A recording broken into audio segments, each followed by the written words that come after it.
Coucou les loulous, c'est le printemps aujourd'hui, puis on le voit avec les arbres en fleurs, les fleurs sur le balcon ou dans la rue que l'on voit de sa fenêtre puisqu'on n'a pas le droit de sortir.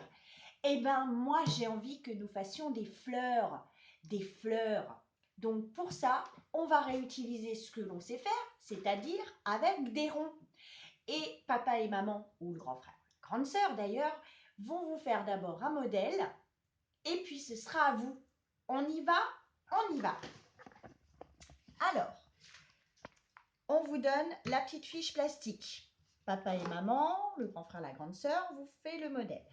Donc, assez simple, hein, c'est une fleur avec un rond.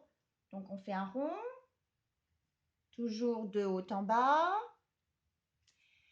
et de gauche à droite. Et ensuite, des petits ronds qui servent de pétales. Hop, j'en fais tout le tour.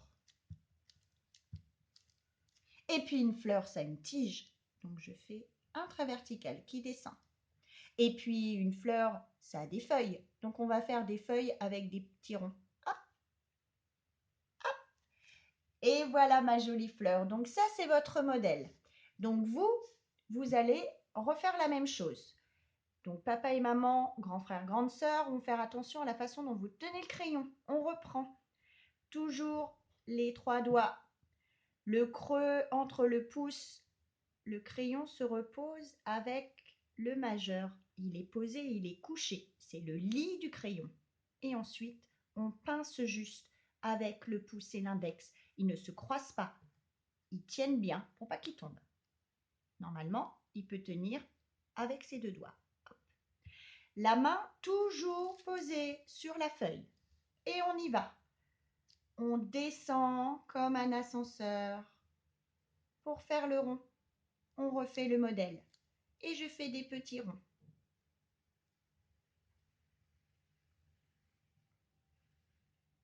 Si les petits ronds sont un petit peu ratés, hein, j'en rate là, c'est pas grave. L'important, c'est de faire le geste. Hop. Et je fais ma tige.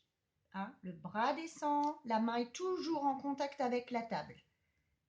La petite feuille, la petite feuille. Et je peux le refaire. Je prends ma petite chiffonnette et je refais plusieurs fois. Je peux faire plusieurs fois aujourd'hui. Je peux faire plusieurs fois sur différents jours. C'est pas grave. C'est s'entraîner. Et quand on se sera bien entraîné, on a envie de le faire en papier. Donc, on va prendre une feuille de papier et on va refaire cette petite fleur.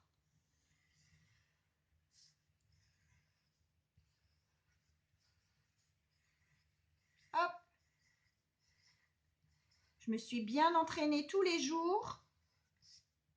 Maintenant, je suis capable de faire une fleur sans me tromper. Et j'ai fait une belle fleur. Et je dessine toujours au crayon à papier.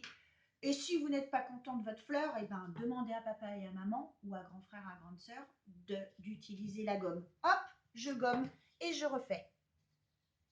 Se tromper fait partie du processus d'apprentissage. Donc, quand on est content de son travail, et ben maintenant, on va le colorier. Je prends mes petits feutres. Oh, j'ai envie d'avoir une pétale jaune.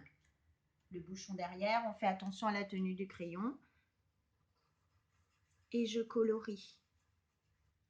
Oh, et je change de couleur. Oh, zut, j'ai dépassé un peu. C'est pas grave. L'important, c'est de se faire plaisir en dessinant et en coloriant. Et on peut en faire plein, plein, plein, plein. Et si on a envie de faire autre chose, eh ben faites autre chose. Parce que dessiner, colorier, c'est bien pour la créativité, pour se sentir bien et ça fait travailler la motricité fine. Bisous les loulous!